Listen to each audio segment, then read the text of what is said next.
You're listening to the Impact Implosion on the Angry Marks Podcast Network.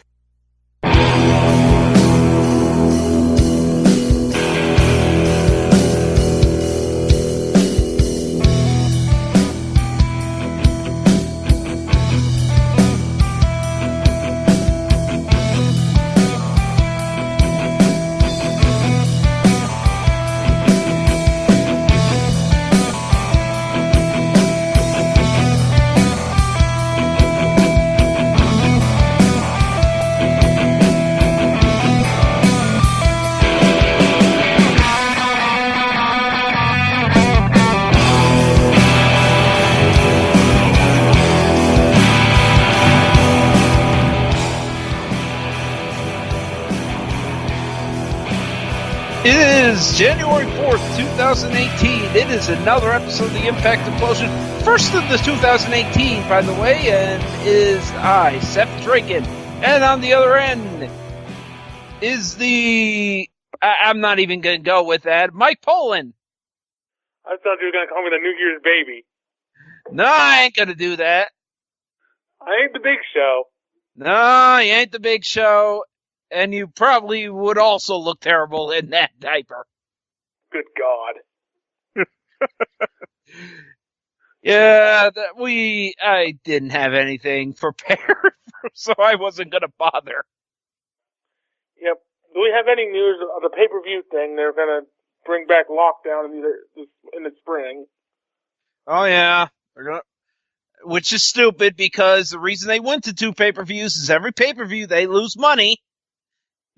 They don't get enough people to buy them.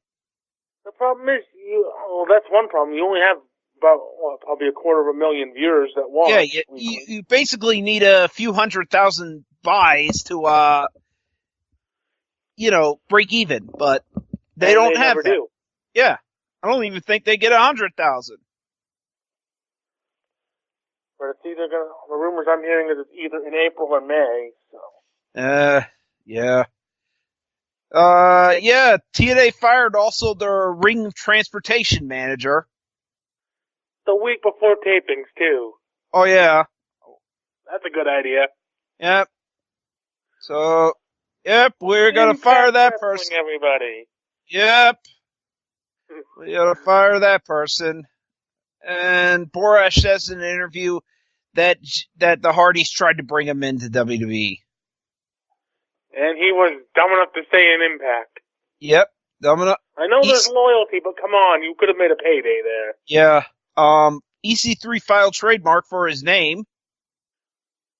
And he's on his way out the door. Oh yeah. Apparently, Lashley will sign back with WWE once his contract's up. When's his contract up? I have no idea, but it's soon. It's coming. I'd imagine he might be in for at least the next tapings. Yeah, probably next tapings. Yeah. Also, I think Emma may be heading to Impact for one night, for a one-off, or I don't know. Who knows? Interesting. Yeah. And on that note, the first Impact of the year, everybody. Yep. The first Impact of the year. Yeah, she'd be at the February 3rd Impact show. Well, hold on, wait a minute. The February 3rd indie show, and she also said, brace for Impact. Since it's got its name, Brace for Impact show. It's gonna have regulars. Wrestle Pro. Yep. She may, possibly, who knows? Who knows? Who knows? So anyway, our first match. We have the long video package for Eli Drake and Al Patron, which I'll get to later. A bunch of other things. Yeah, we basically show everything from the last episode, which was 3 weeks ago. Yep. And then we begin with the Next Division title match. Well, actually, Dan Lambert comes to the arena, and his American Top Team guys are with him. And then Dan gives his boys the night off. You got the night off, pal, which is basically a setup. We'll get to that later, though. Yeah. And then by the way, during the hype for the Triple Threat match, nobody interviewed Falaba. Nobody cares what he has to say. Yeah, they interviewed the other two guys, but not him. He does not speak English well. We cannot talk to him. So Trevor Lee, first match, X Division title match. Trevor Lee defends against Taiji Ishimori, and basically even the announcers have basically forgotten Andrew Everett was part of the Cult of Lee. Yeah, basically they said now Caleb Conley's the only other member, and that, yeah, it just Andrew no Everett's longer part of the group. Just as secretly, Andrew Everett's been secretly written off as he was brought into the group. yes, as he was secretly brought into the group. And it's once again being ref by that one ref who probably got a lot of swirlies in high school. No. And during the match, The Urkel of referees. Yeah, the Urkel. Yes. And even, I had to make another joke about that ref because Caleb Conley kept interfering, but was never thrown out. I was like, were you afraid Caleb was going to give you a wedgie in the back for doing so? Rookie hazing. Yeah. And anyway, 450 splash, Taiji Ishimori wins. Yep. It was an okay match. Desmond Xavier wants a shot at the title since he did beat him at Super X, and Ishimori says, sure, I agree. And that'll happen in 2 weeks. Yep. Then we go to the clubhouse with Conan, who has bandage. It's not a terrible, his face is not completely fucked up. It's just bandaged, partially bandaged from a fireball attack. And he basically wants to stab someone. Well, that's public relations, everybody. Yeah. So then we get an interview with James Storm, who talks about the boys in the back and talks about how he's been helping them. And all this. That's a great promo. We're going to miss him here at Impact Implosion. Yes, and I bet he'll show up in NXT at the next NXT in a couple of weeks, the takeover. Probably. I'd imagine. So this I was like, wait, this Eli Drake Alberto Lamierda match is going to happen in fucking New Jersey? And not. Or it already happened and they're just airing it now? Yep. It's going to happen. That's one problem with it. Yeah, we'll get to that. Then we have the triple threat grand title match. EC3 defends against Matt Sydal and Fallah Bahh. Whose idea was this concept? Well, not the grand title concept, but the idea of doing a triple threat, because what happens if all three guys win a decision? Yeah, we're going to do a 3-round match. It's going to be, even Josh says, it might be a stalemate, I guess. It's dumbest idea you could think of is 3 rounds, 3 competitors, 3 judges. We're missing something here. We're missing wrestling, everybody. You know, I gotta say this. As much as WWE everyone likes to call WWE the evil empire, Impact's like playing Spaceballs. They're like, I'm doing my best, sir! The one guy, cross-eyed guy, who misses. Even Josh thinks it's a stupid idea. Well, Josh is right for once. Yes. So they didn't announce that Impact Wrestling will be at WrestleCon this year. Oh boy. Good for them. The first round, Fallah Bahh basically dominates. And in one moment, he does a breakup. He breaks up a pin of Matt Sydal had on EC3 by log rolling over the other 2 guys. Or as they called it, steamroller.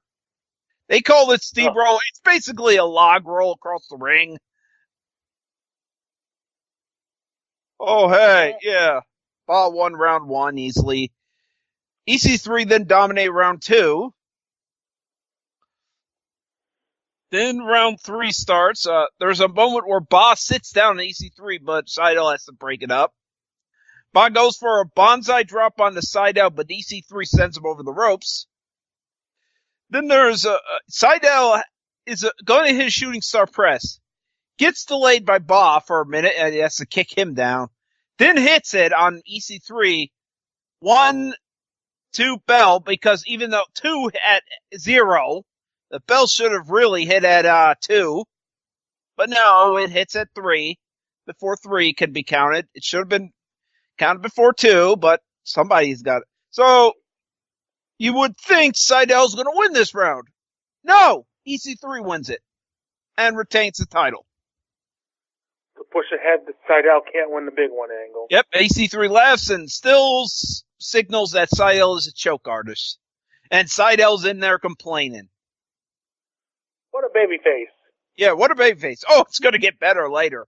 Special look at Johnny Impact for some reason. Even though he has nothing to do with his show. He buried wrestlers being on Twitter saying, I don't have the time to do that stuff. I guess someone was burying him on Twitter. And then the dumb commercial of the day. There's going to be a show called Let's Get Physical.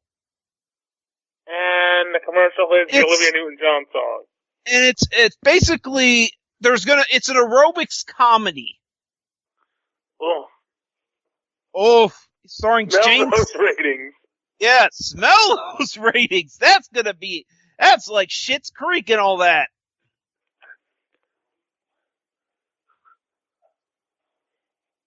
Okay, Moose arrives in the arena, gets immediately taken by KM with a chair. Allie is getting interviewed. She talks about how Gail Kim gave her support and all this, and that she's number one contender now. And she's gonna, before she finishes, LVN attacks her. Setting up that match for a couple weeks. Yeah. So here we go. No holds barred. Career versus career. James Storm versus Dan Lambert. And yes, the nerd referee is back. And if you don't get what's gonna happen here. American Top Team shows up. Guess Take the Night Off was added with a I'm lying wink. With that. Yep. So American Top Team beats up James Storm. Dan Lambert gets a 2 count. James Storm takes out all of American Top Team, making them completely pointless. Then Cam comes up from behind and hits him with a beer bottle, which gets a 2 count. And then they continue beating up James Storm. Where is everyone to save his ass? I'm like, So then, Franklin, protects, Dan Lambert. So King Mo and Colby Covington can hit James Storm with beer bottles. Double beer bottle bash. And then, they pin him. Dan Lambert wins. And the announcers, even though James Storm just got sent out of the company in a screw job, and here's the announcers. Oh dear, we've lost James Storm. This sucks. Yeah. This sucks, man. This truly sucks. I don't know what we're gonna do without James. You know, James Storm had a hell of a career. Also, commercial break. This whole thing was terrible. Then we go to moments ago. James Storm's career ended with all the pissed off mood of someone needing a nap.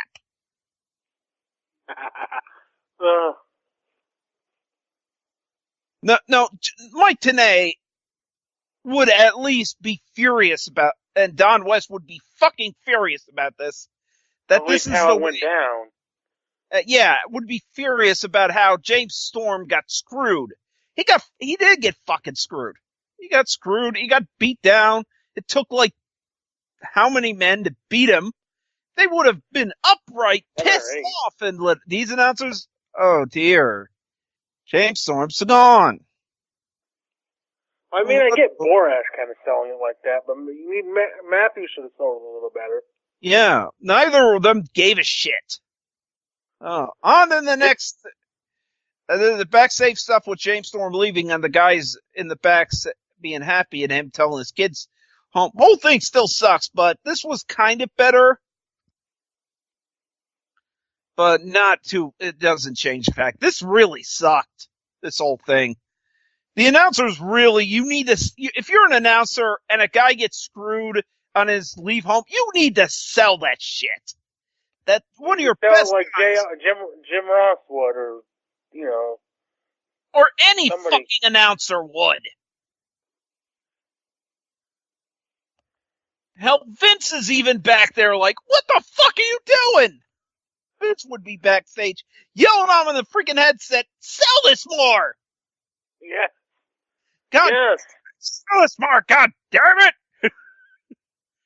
What the hell are you doing? Be pissed. Pissed off! Show some emotion. You lost one of your biggest stars to a screw job by a guy who's a pain in the ass for you. Yep. Then they show a video Act like package. you give a shit. Act like you care. Act like you're not just counting down the days so you get your paycheck. So, Which is probably still very low. But anyway. yeah, I know. So a video package shows the history of Joseph Park's beginning. And yes, it ends with the Bully Ray win, with the win over Bully Ray.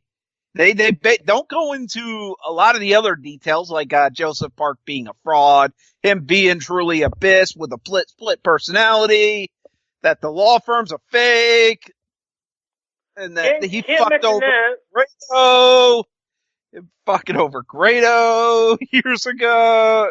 We're not going to mention any of that. Oh yeah, we're going to end it with Bully Ray. Him beating Bully Ray thanks to Abyss. Yeah, we're stupid. So it's Chandler Park's debut. Poor Ethan Page, a guy who's actually good, produced doing this. Yeah. He also has to act like a non-wrestler. He wants to shake his opponent, John Boland's hand. He gets a handshake. The old Bob Backlund He's gimmick. kicked in the stomach. Oh, by the way, it's announced that when they head to Orlando, there's going to be an Impact Mini Golf Championship. Larry Zbyszko gonna play? I don't know.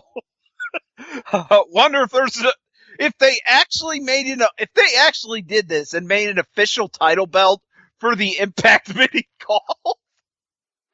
Oh my god. What the fuck? Just shoot vignettes from that. Yeah. Have that fill out some timeline shows. I'm the Impact Mini Golf Champion.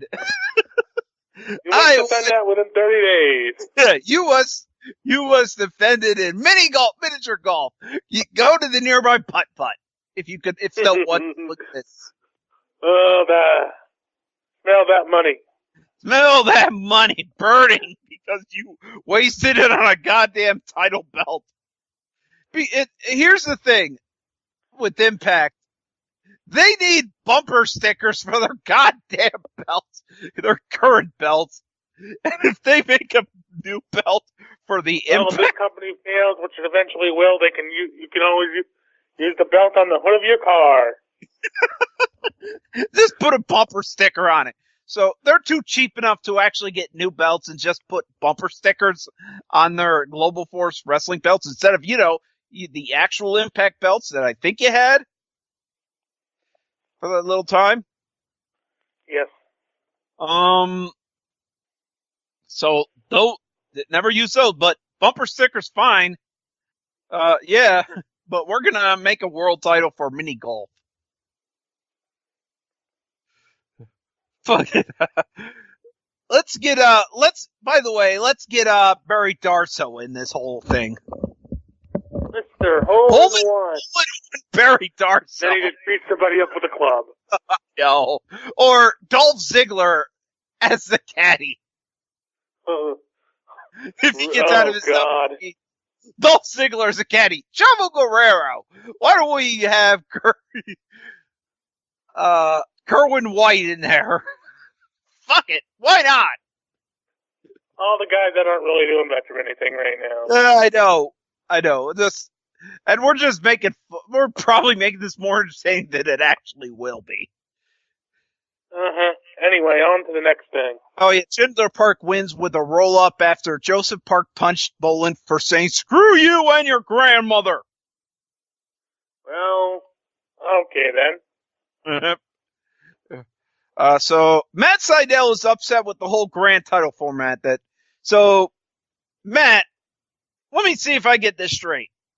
You want the grand title, but you hate the rules around the belt. You're babyface, everybody. Sure makes a good baby face, folks. A guy who wants a belt that can't do the fucking rules right. Huh. This is, well, yeah, we're gonna do this. Screw the judge. Get rid of the judges. Get rid of the 3 rounds. Let's do a regular match. If I'm EC3, I'd be like, no. You want this belt? You gotta beat me at the rules, man. You know this. You gotta prove that you can actually win the big match. Or, or if you want, there's other belts around you can go after. No.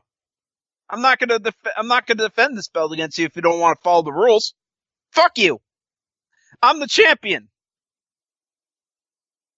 But no, I bet EC3's gonna say, okay. Yeah. Bad booking, everybody. Bad booking. So, time for Eli Drake versus Lamirda at WrestlePro in New Jersey. Oh, by the way, This was on a Saturday, so the whole Lamirda says when he says that it has to start 2018 with a world title win, completely relegated, because last Saturday was 2017. That's one problem. That's the one problem with this. And then JB. Here's another one. What? For 3 weeks they've hyped. Well, no, they've had a couple of highlights, but 3 weeks ago they announced this as a title match, and this was never taped in the spoilers. That should have given away something. Yeah. Even though Eli Drake's going to retain because basically everything else says, he's still champion at this point. So no. Yeah, they basically did this, but they did interviews beforehand. Lamirda talks about Eli Drake's going to be a paper champion, and when the real champion comes in, I'm going to take that belt from him. But Eli Drake beats him on the mic saying, I'm paper champion? I'm a paper champion, yeah. I make that paper. I make all the paper.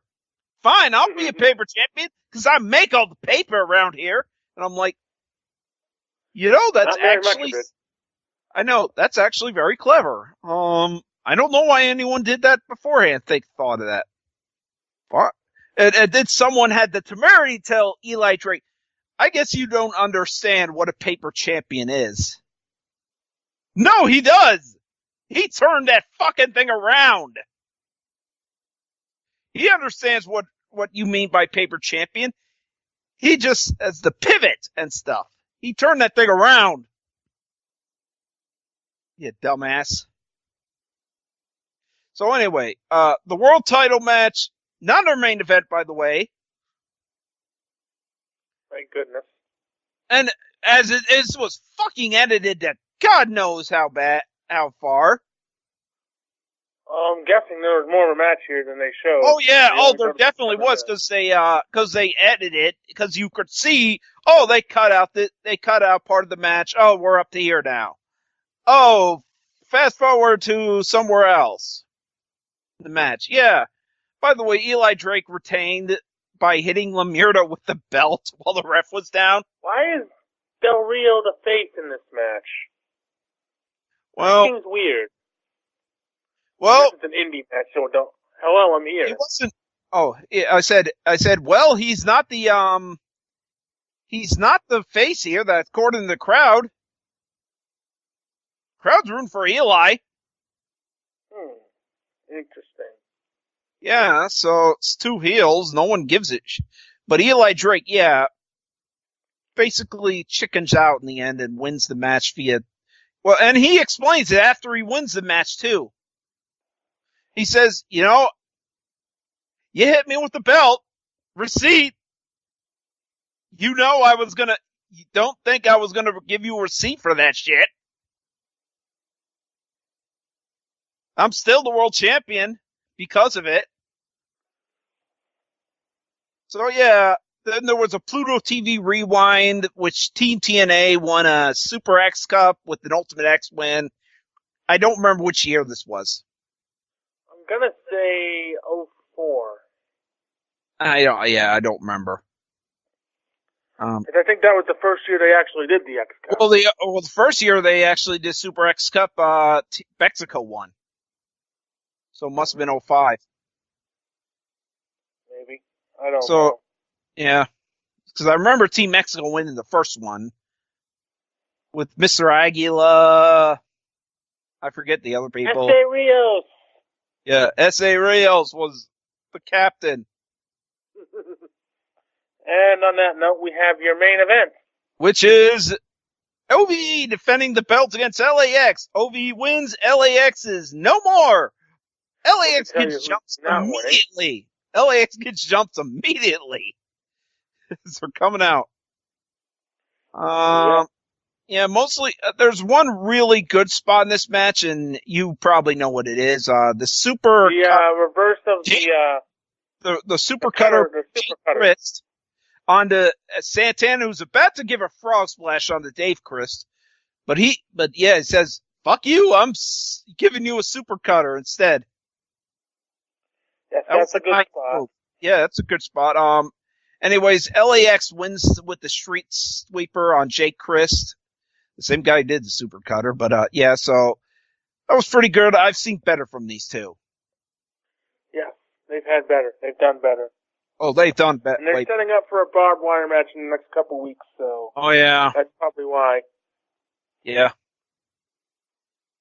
I give this show a C. If that I admit, if that New Jersey World Title main evented the show, I would have given it a D. But yeah, right match. That and the Chandler. If they would have maybe not done so much of the promos before that New Jersey match and just shown the whole New Jersey match unedited, it probably would have been fine. Yeah. Or you could have just moved the not have the Chandler Park debut. Or not have the other thing. It would have been fine, yeah. Or if that was the main event and not had the other match and not edited it to shit and just have the whole match. LAX and OVE next week. Yeah. But no, you wanted to cram in as much shit as possible. And your show it hurts you. It does hurt you. The James Storm goodbye was not done well. New Jersey, by the way, that New Jersey, which they admitted was taped Saturday, and then they said, yeah, they're suffering a storm right now. You don't say. I'm looking out my window. Yeah. It's going out like crazy. Yeah, you don't say. Very tactful, Impact. Very tactful. Very tactful. Also, yeah, congratulations to you guys. Basically, not having been obviously in studio while doing commentary. Obviously, you were in studio and not at the actual building doing commentary for this match. Yep. And you still have the same demeanor of, yeah. Oh, that's a good move. Oh, that's a great move.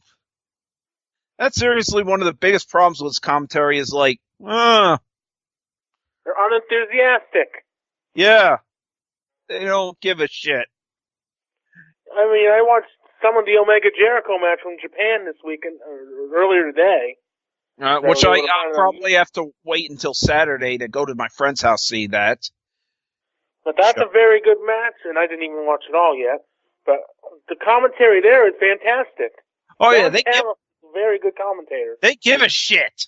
They give it. They care.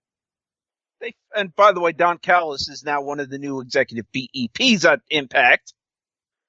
You think you could tell somebody, hey, maybe you should amp up your commentary a little bit. Dude, you need to give a shit. Replace either Borash or Matthews with him. Yeah, I would fire one of them. I would fire Josh. Yeah, fire Josh. Fucking heartbeat. But, they're stupid. They're like playing Spaceballs, as I said earlier. Yeah. And on that note, you have anything to sell? Oh, yes. This Saturday, I will be putting the poll up for the Gino Award winner 2017. I've had to... Hey, Gino! Yeah, I've had to bring it down a few films to, I think, 13. Let me count.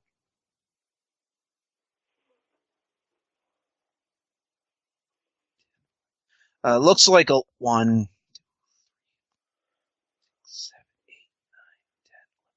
12. So 12 films. Good. That's a good number. Okay, Yep. I don't have the things for but I can basically explain them without, going over my notes, my subtitles here on those. Bright. You might have heard the Netflix film. About ogre. Will Smith he's buddy cop with an ogre who's Joel Edgerton. It's a bad movie. Death Note, the remake, also I've heard of that. Is that on Netflix too? Yeah, that's also on Netflix. And before anyone asks, no, those are the only 2 Netflix films. I'm not completely going to shit on Netflix, the whole thing. Although the one of their films is actually in one of my best categories of the year. But I'll get to that when I get to that list. Jurassic School, an Asylum Kids film. I give too much away let me just say, I hate that film. A lot. And one of the highlights of that film, unfortunately, is one kid inventing a robot dinosaur, a fake robot, a kid robot toy, robot T-Rex, that can make donuts that come out of its ass. Oh, Monster Trucks. It was a film that was, I think, it was principal photography band of 2015, and it's came out now. It's an idea. It came out in 2014. There's a reason it was delayed for so long. It's stupid. Phoenix Forgotten. The Phoenix Lights incident in 1997. If you don't know, look it up. Eventually, it's a sucky movie. Basically a fake documentary mixed with found footage of a sister looking for her missing brother and their friends, her brother's friends. They're missing and stuff. This other film sucks, but it's a better film that does the same plot. It's called, Alien Zone of Silence. And it's nothing to do with the Aliens franchise. It's just called Aliens Zone of Silence. It's done better. It's basically the same thing. They go to a Mexican desert. Sister's looking for a brother who disappeared off the Mexican desert in an area called the Zone of Silence. And yeah, all that. It's done better, that one. So there's also Surf's Up 2, Wave of Mania. Wave of Mania running wild, brother. Yeah, Wave Mania. You remember the WWE surf movie? Oh dear God, is it bad?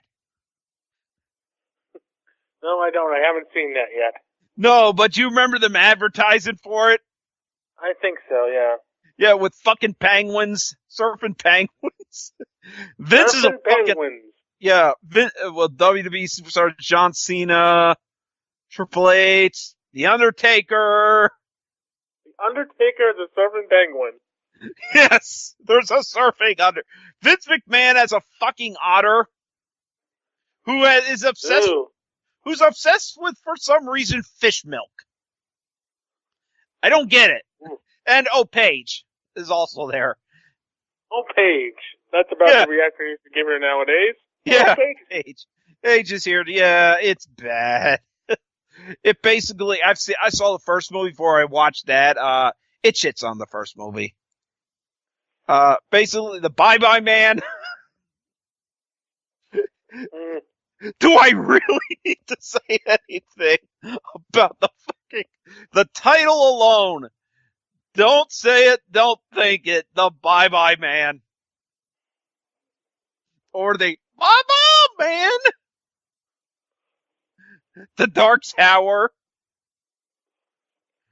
Oh, that was a mess of a Stephen King novel that they really tried to put so much in, and it was a mess. The Emoji Movie, which it is a complete jaded trying to sell you everything. Sadly, it's not even the worst animated movie out there, which you'll find on my worst list when that comes out.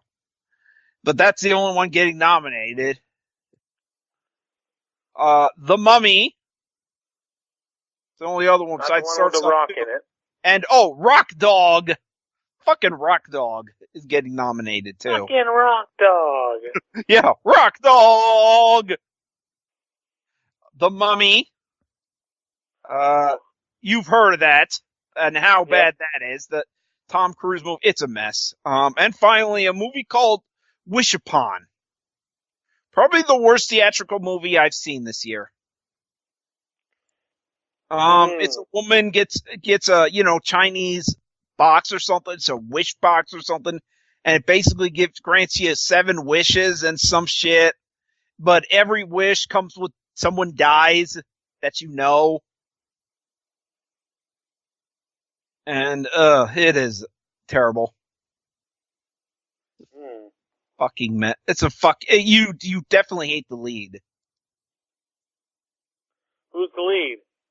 Some woman, I don't know her name, some woman, but, yeah, she's the lead character. You hate the lead character in this movie. Mm-hmm. So, yeah, that's the list of, 12.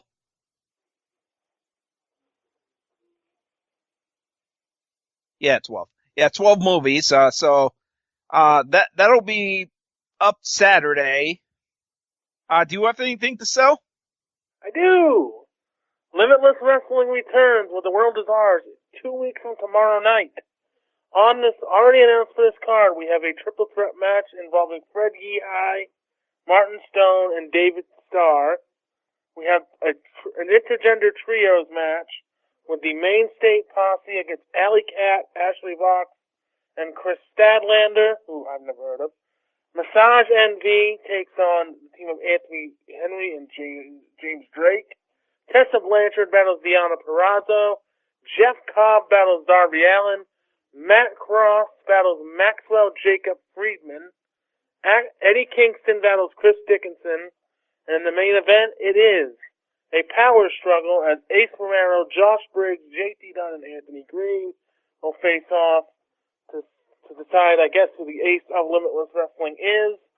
Also on that card will be Austin Theory, Dick Justice, Top Shelf Troy Nelson, Ethan Page, the Sick Boys, and the Dream Team, and their matches haven't been announced yet.